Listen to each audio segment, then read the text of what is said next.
Hi everyone, welcome back to grammar booster series day 9। आज हम पढ़ने वाले हैं नाउन, जो सुनने में बड़ा बेसिक लगता है, लेकिन आपको पता होना चाहिए कि एग्जाम में इसमें भी क्वेश्चन बहुत गलत हो जाते हैं। खास करके कॉम्पिटिटिव एग्जाम में क्वेश्चन को ऐसे ऐसे घुमा घुमा के पूछा जाता है कि आप कंफ्यूज हो जाते हैं। तो चलिए बिना देर किए हुए, आज बिना कुछ बातचीत किए हुए हम चलते हैं सीधा अपना टॉपिक पर। आज हमारा है डे 9, ठीक है। आज हम देखने वाले हैं ग्रामर बूस्टर सीरीज में हमारा नाउन। उसका हम टाइप्स देखेंगे, रूल्स देखेंगे, एग्जाम्पल एंड एक्सरसाइज देखेंगे, और सारे उस टाइप से देखेंगे जो SSC, railway, defence, all competitive exam में आपके पूछे जाते हैं। तो चलिए बिना देर किए हुए चलते हैं। टाइप्स ऑफ नाउन, ये सबसे पहले तो ये जानिए कि नाउन क्या होता है। तो नाउन नेमिंग वर्ड है। किसी भी दुनिया में किसी का भी नाम अगर है तो उसको हम नाउन एज अ नाउन समझते हैं, नाउन यूज करते हैं, ठीक है। तो अब हम देखते हैं टाइप ऑफ नाउन। हम वो पैटर्न देख रहे हैं जिससे क्वेश्चन बनाए जाते हैं। तो देखिए सबसे पहले आता है आपका प्रॉपर नाउन। कौन सा आता है? Proper noun. प्रॉपर नाउन क्या होता है? नाम सही है कि प्रॉपर, कोई भी चीज़ प्रॉपर होनी चाहिए, तो प्रॉपर उसी से बना है प्रॉपर नाउन। किसी विशेष व्यक्ति, स्थान या वस्तु का नाम, ठीक है ना। कोई खास चीज़ होना चाहिए, प्रॉपर, है ना। यानी कि कोई आदमी है तो खास होना चाहिए, जगह है तो खास होनी चाहिए, कोई थिंग्स है तो वो खास होनी चाहिए। और ये हमेशा ये ध्यान रखिए, देखिए आप यहीं से ट्रिक आपका शुरू हो गया है। ये हमेशा या तो सेंटेंस के शुरुआत में हो, या सेंटेंस के सेंटर में हो, या कहीं पे भी हो, ये हमेशा किस लेटर में लिखा जाता है? कैपिटल लेटर में लिखा जाता है। ये इसकी खासियत है प्रॉपर नाउन की, ठीक है। जैसे एग्जाम्पल में आप देख लीजिए इंडिया, है ना। तो इंडिया सेंटेंस के शुरू में हो, बीच में हो, हमेशा वो कैपिटल लेटर से, आई से शुरू होगा, ठीक है। जैसे राहुल प्रॉपर किसी का नाम है तो ये भी आएगा प्रॉपर नाउन के अंतर्गत। जैसे कि मंडे, हमारे डे 7 है, स्पेसिफिक है। संडे, मंडे, ट्यूसडे, सब ये संडे, मंडे, ट्यूसडे लेके आपका सारा सब क्या होगा? प्रॉपर नाउन के अंतर्गत आएंगे। क्लियर है? चलिए हम चलते हैं आगे। दूसरा हमारा है कॉमन। नाम से ये पता है, लोग बोल देते हैं ये तो कॉमन चीज़ है ना। तो वही है यह कॉमन, उससे हमारा नाउन बनाया गया है कॉमन नाउन। कोई भी कॉमन चीज़, जैसे मान लीजिए अगर हमने बोल दिया काऊ, तो दुनिया में वो काऊ कहीं भी हो, हमारे पास, आपके पड़ोसी के पास, वो सबके बारे में बात हो रही है। अगर हम गाय के बारे में बात करें तो सबके बारे में बात हो रही है, ठीक है। जैसे कि आप शहर, तो इंडिया में बहुत सारे शहर हैं, सबके बारे में बात हो रही है। अगर हमने बोल दिया गर्ल्स, ऑल गर्ल्स, तो वहाँ पर जितनी भी लड़कियाँ हैं उस सब के बारे में बात हो रही है। जैसे हमारे रिवर, तो रिवर तो हमारे पास बहुत सारी है, तो जितनी भी रिवर्स है सबके बारे में बात हो रही है। तो ये हो गया आपका कॉमन चीज़ हो गया। लेकिन यही अगर रिवर में हम बोल दें गंगा, क्या बोल दें? गंगा, ठीक है। तो आपका हो गया प्रॉपर नाउन, क्योंकि हमने खास अलग से उसका नाम लिया है। तो जब हमने किसी को प्रॉपर नाम से इंडिकेट किया है तो वो हो जाएगा प्रॉपर।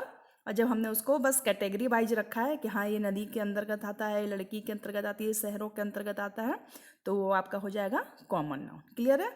अभी तक तो हम बेसिक ही देख रहे हैं। चलिए देखेंगे आगे कि क्वेश्चन कहाँ और ट्रिकी कैसे क्वेश्चन को बनाया जाता है। थर्ड नंबर है आपका कलेक्टिव नाउन। नाम सही है, कलेक्शन। कलेक्टिव नाउन क्या है? नाम से पता चलता है किसी चीज़ का कलेक्शन हो, यानी ग्रुप में दिखने वाला नाउन, उसी से बना है आपका कलेक्टिव नाउन। जैसे कि टीम, कोई भी टीम में एक खिलाड़ी तो नहीं खेलता है, कम से कम 2 पार्टिसिपेंट होना चाहिए ना अपोजिट खेलने के लिए। तो टीम। जैसे हो गया बंच, है ना, चाबियों का गुच्छा, जैसे बंच, है ना। गुच्छे में कभी भी एक चाबी नहीं होती। जैसे कि हर्ड, है ना, भेड़ के झुंड को हम हर्ड कहते हैं। आर्मी, ठीक है ना। तो इसमें कभी भी आप एक बंदे को नहीं देखोगे, एक थिंग्स नहीं देखोगे, इसमें हमेशा ग्रुप में चीज़ें आती हैं, उसको हम कह देते हैं कलेक्टिव नाउन। क्लियर है? नंबर 4 पे देखिए आपका आ गया है मटेरियल नाउन। नाम से ही पता है मटेरियल, जिससे कुछ बनाया जाता है, आपका ये डिफाइन किया गया। जैसे आप ये समझ लीजिए, हमेशा दिमाग में रखिए, मटेरियल नाउन को हमेशा नापा या तौला जाता है, ठीक है। उसको हम कभी भी गिन के नहीं खरीदते हैं, ठीक है। वो आता है आपका मटेरियल नाउन के अंतर्गत, ये ध्यान में रख लीजिए। जैसे कि गोल्ड को हमें क्या करते हैं? ग्राम में इस तरीके से तौल कर लेते हैं। लकड़ी को हम क्या करते हैं? किलो से, जो भी है, तौल कर लेते हैं। वाटर को लीटर से, है ना। इस तरीके से आयरन को हम केजी से, किसी को भी हम गिन के नहीं खरीदते हैं। इसको जब भी खरीदेंगे तो नाप या तौल कर खरीदते हैं। तो उसको, उस थिंग्स को हम रखते हैं मटेरियल नाउन के अंतर्गत। क्लियर है? चलिए नंबर 5 पे आ गया है आपका एब्स्ट्रैक्ट नाउन। क्या आ गया है? एब्स्ट्रैक्ट। नाम से ही क्या है? जिसे हम छू नहीं सकते, उसको हम रखते हैं एब्स्ट्रैक्ट नाउन के अंतर्गत। जैसे कि हमारी फीलिंग्स है, जब कोई अचानक से हमें खुशी होती है तो हमारे अंदर से प्यार उमड़ता है, तो वो फीलिंग्स हमारे चेहरे पे दिखती है, लेकिन उसे कोई टच नहीं कर सकता है। जैसे हमारे दिमाग में आइडिया आता है, कुछ कन्फ्यूजन हुआ, बस एक आइडिया आ गया, चलो ये करते हैं, तो वो आइडिया है, उसे कोई छू नहीं सकता है। जैसे क्वालिटी, किसी के अंदर अच्छी क्वालिटी है, बुरी क्वालिटी है, वो हम महसूस कर सकते हैं, देख सकते हैं, लेकिन उसको हम छू नहीं सकते हैं। ठीक है, जैसे कि एग्जाम्पल से समझिए, ऑनेस्टी। हमें पता है कि वो आदमी क्या है, ईमानदार है, लेकिन उसकी ऑनेस्टी को आप टच नहीं कर सकते हैं। ब्रेवली माने बहादुर, ब्यूटी मतलब उसकी सुंदरता को हम देख सकते हैं, महसूस कर सकते हैं। क्लियर है? तो उस तरह के थिंग्स को हम रखते हैं एब्स्ट्रैक्ट नाउन के अंतर्गत। चलिए, एक नाउन आ जाता है कभी कभी कंफ्यूज करने के लिए आपके सामने। टाइप्स में मेनली 5 ही हैं। ये अलग से हम पढ़ते हैं नाउन में, काउंटेबल नाउन। काउंटेबल नाउन नाम से ही है जिसको हम काउंट कर सकें। काउंटेबल नाउन क्या है? जिसको हम 1 2 3 इस तरीके से हम काउंट कर सकें, वो होता है हमारा काउंटेबल नाउन। जैसे कि हमारा बुक्स हो गया, पेन्स हो गया, स्टूडेंट्स हो गया, जैसे बोला 2 बुक्स 3 पेन्स 4 स्टूडेंट्स, तो इस तरीके से हम उन्हें गिन सकते हैं, तो वो हमारे आते हैं काउंटेबल नाउन के अंतर्गत। और एक हो गया हमारा अनकाउंटेबल नाउन। ठीक है, जिसे गिना नहीं जा सकता है। आप ही बताइए, आप दूध को गिन के खरीदते हैं? नहीं खरीदते हैं ना। शुगर को गिन के लेते हैं, चावल को गिन के खरीदते हैं? नहीं खरीदते हैं। तो जिसे हम गिन नहीं सकते हैं उसको रख देते हैं हम अनकाउंटेबल नाउन के अंतर्गत। क्लियर है? यहाँ तक तो कोई कन्फ्यूजन नहीं है। चलिए अब हम चलते हैं अपने नेक्स्ट स्लाइड पे। ये देखिए हमारा नेक्स्ट स्लाइड आ गया है। अब हमारा आ गया है मोस्ट इंपॉर्टेंट एग्जाम्स रूल। वो हमारा बेसिक था, क्योंकि उतना जानना आपको जरूरी है। अब हम देखते हैं हमारा रूल्स क्या कहता है। देखिए हमारा पहला रूल्स क्या कहता है। अब समझ गए हैं countable, uncountable, material, collective, proper, common. अब आप सब कुछ समझ गए हैं, तो अब हम चलते हैं रूल पे, देखते हैं। पहला रूल हमारा कहता है काउंटेबल नाउन प्लूरल बन सकते हैं, अनकाउंटेबल नहीं, है ना। तो यही सब आपको कंफ्यूज करेगा एग्जाम में। जैसे कि अगर कहीं पर है मिल्क, ठीक है, मिल्क, उसको बना दिया मिल्क्स, तो आपका तो ईरर यहीं पे बनता है, क्योंकि हमें पता है कि अनकाउंटेबल नाउन का क्या होता है, प्लूरल नहीं बनाया जाता है। ठीक है ना। तो ये तो आप पहले इसको कट करोगे, क्योंकि ये गलत है। ठीक है, तो याद रखिए पहला रूल है कि जिसे हम गिन सकते हैं उसी में हम एस या एस लगाते हैं, जिसे हम नहीं गिन सकते हैं उसमें हम कुछ भी नहीं लगाते, वो एट इट इज वैसे ही रहता है। जैसे मिल्क है तो मिल्क ही होगा, है ना, राइस है तो राइस ही होगा। Okay, clear. जैसे कि यहाँ पर देखिए फर्नीचर, फर्नीचर आपका अनकाउंटेबल के अंतर्गत आता है। आई हैव मेनी फर्नीचर नहीं है ये। अगर ऐसा लिखता है सेंटेंस में, अगर आपके एग्जाम में, तो इसको आप रॉन्ग करेंगे। मेनी की जगह पर आप क्या करेंगे, मच, क्योंकि जिसे हम गिन सकते हैं उसमें हम मेनी लगाते हैं, जिसे हम काउंट नहीं कर सकते हैं उसमें हम मच लगाते हैं। मच मिल्क, मच वाटर, इस तरीके से। ठीक है, अब मेनी रहेगा तो many students, many pens, many books, इस तरीके से। तो ये आपको समझना है। ठीक है, ईरर पकड़ने के लिए बहुत इंपॉर्टेंट है ये। चलिए देखते हैं नेक्स्ट। नेक्स्ट देखिए रूल 2 क्या कहता है, देख लेते हैं थोड़ा सा। रूल 2 कहता है कि कलेक्टिव नाउन एक यूनिट हो तो सिंगुलर वर्ब लेता है। ये भी ध्यान रखिए। जैसे हमने कह दिया कि कलेक्टिव नाउन में क्या है, ग्रुप आ जाता है, अभी हमने देख लिया। तो ग्रुप में क्या करना है आपको, ग्रुप में आपको क्या करना है। हाँ, तो चलिए हम थे कलेक्टिव नाउन पे। तो हमने क्या देखा कि कलेक्टिव नाउन क्या होता है, एक ग्रुप होता है।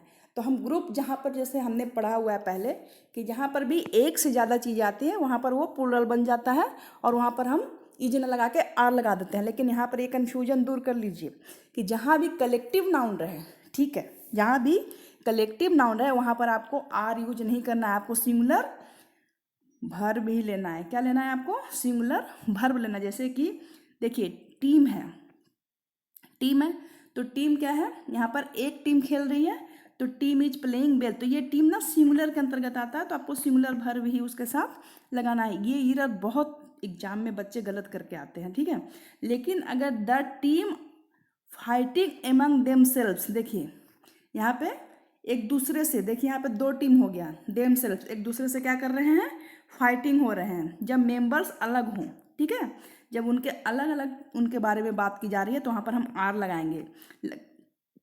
लेकिन जब पूरी टीम एक टीम के बारे में बात करी कि साथ में मिलकर अच्छा खेल रहे हैं, तो वहाँ पर हम इज लगाएंगे। ठीक है, ये आप ध्यान रखिए, खास करके आपके एग्जाम के लिए रूल बनाए गए हैं। ठीक है, और ये यही रूल देते हैं ताकि उन्हें पता है कि बच्चे यहीं पे फंसेंगे। चलिए देखते हैं रूल नंबर 3। तो मोस्टली आप याद रखिए कि कलेक्टिव नाउन में आप सिंगुलर वर्ब यूज करेंगे। चलिए अब थर्ड रूल देखते हैं। रूल 3 क्या है? प्रॉपर नाउन को प्लूरल बनाया जा सकता है जब फैमिली या डिनेस्टी दिखानी हो। ठीक है, मतलब कहने का मतलब है कि प्रॉपर नाउन को प्लूरल बनाया जा सकता है। ठीक है, कब बनाया था? जैसे कि द गुप्ताज रूल इंडिया। ये गुप्ता का मतलब यहाँ पर क्या है? जब उनकी पूरी सोसाइटी यानी पूरी उनकी फैमिली को दिखानी है। जब जैसे कि मान लो कि अंग्रेजों ने हम पे राज किया, तो एक अंग्रेज आके तो हम पे राज नहीं किया होगा ना। पूरे वो ग्रुप में आए होंगे, पूरे 200 साल तक हमें बंदी बनाया होगा। तो वो जितने उसके अंतर्गत अंग्रेज है ना, उस सबको अगर हमें डिनोट करना तो उसमें हम एस लगा सकते हैं। उसमें हम क्या लगा सकते हैं? एस लगा सकते हैं। तो यहाँ ये गुप्त साम्राज्य के बारे में बात हो रही है कि गुप्त साम्राज्य ने इंडिया पे रूल किया था।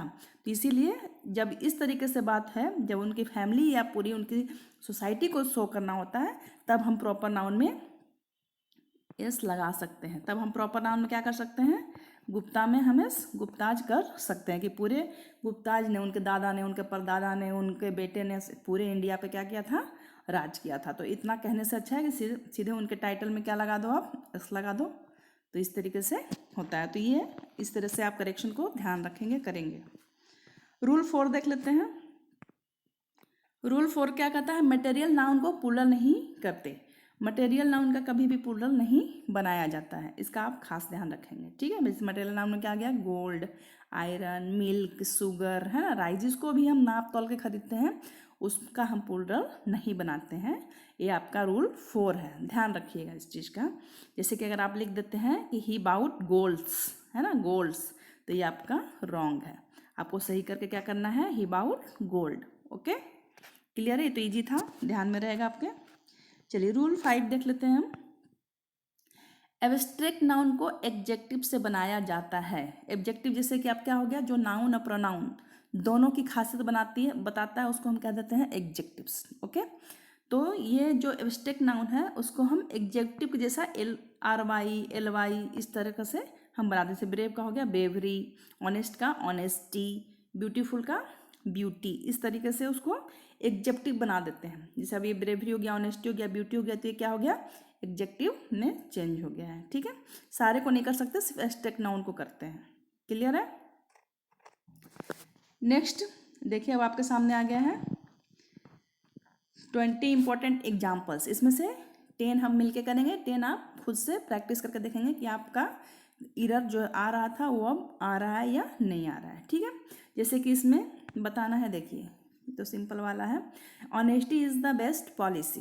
तो अब इसमें बताइए कि एब्स्ट्रैक्ट नाउन कहाँ पे है, तो कौन सा है, किसको अंडरलाइन करेंगे आप? ऑनेस्टी को। Mumbai is a big city. ठीक है, तो आपको इसमें से प्रॉपर ढूंढना है, तो प्रॉपर क्या हो जाएगा आपका? मुंबई। अगर कॉमन ढूंढना होता तो हो जाता सिटी। ओके, नेक्स्ट है the jury has given its decision. तो कलेक्टिव नाउन, तो जूरी के अंदर एक जज नहीं आता, कम से कम पाँच आते हैं शायद, है ना। जूरी 5 से ज़्यादा ही आते होंगे, कम नहीं आते हैं। जहाँ भी जूरी कर दी इसका मतलब वहाँ पर एक से ज़्यादा है।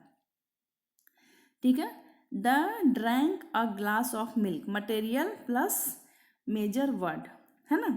तो मटेरियल नाउन तो आपका क्या हो गया? क्या हो गया आपका? मिल्क। ठीक है ना, अ ग्लास ऑफ मिल्क, एक ग्लास से हमने नापा है इसको। चलिए नेक्स्ट देख लेते हैं क्वेश्चन नंबर 5 फटाफट। क्वेश्चन नंबर 5 है आपका, children are playing in the park. Common है, तो चिल्ड्रन क्या है? कॉमन है, हर जगह दिखते हैं आपको, कॉमन है ये। The coward was shouting loudly. Collective, coward क्या है? एक ग्रुप है, कॉवर्ड है ना, तो क्या है? शाउटिंग कर रहे हैं लाउडली, तेज आवाज में। Kindness is a great quality. Abstract क्या है? काइंडनेस, किसी की दयालुता आप नहीं देख सकते, सॉरी देख सकते हैं, छू नहीं सकते, तो वह है आपका abstract noun. The cow are eating grass. Cow क्या है आपका? कॉमन नाउन है। ठीक है, gold is a precious metal. तो मटेरियल नाउन कौन है आपका यहाँ पे? गोल्ड। क्लियर है? The army is marching forward. Collective noun, तो यहाँ पर कौन है आपका कलेक्टिव नाउन? आर्मी। क्लियर है? तो देखिए कितना इजी, अगर आप समझते हैं तो कितना इजी हो जाता है। खास करके आपको रूल याद करना है, प्रैक्टिस है ना। एग्जाम का स्टाइल में है आइडेंटिफाई द, आपको क्या करना है, आइडेंटिफाई द आपको नाउन, इसमें से आपको नाउन चूज करना है। ये आप खुद करेंगे, ये मैं आपके साथ नहीं करूँगी, ठीक है? आप करेंगे और कमेंट में मेरे को बताएंगे कि आपका कितना सही हो रहा है। आंसर की मैंने डाल रखा है, आप चेक आउट भी कर सकते हैं, ठीक है? आप स्क्रीनशॉट लेना चाहें या सेव करना चाहें वीडियो को तो आप सेव करके रख लें, और जब भी आपको टाइम मिले आप इसकी प्रैक्टिस ज़रूर लगाएं, ठीक है? मैं आपको एक बार शो कर देती हूँ, इसको देख लो आप। ये 10 क्वेश्चन है और ये देखो इसका नीचे इसका आंसर है। क्लियर? ये देखो, ठीक है, 10 क्वेश्चन है। तो चलिए, अभी तक मेरे वीडियो में बने रहने के लिए आपका बहुत बहुत थैंक यू। तो फ्रेंड्स, आज था ये आज का सबसे इम्पोर्टेंट रूल वाला क्लास, नाउन को पहचानने वाला। अगर आपको ये वीडियो हेल्पफुल लगी हो तो please like, share and subscribe करना बिल्कुल ना भूलें। चलिए फिर हम मिलते हैं एक नए और एक अच्छे बहुत दमदार टॉपिक के साथ डे 10 में। तब तक के लिए बाय बाय।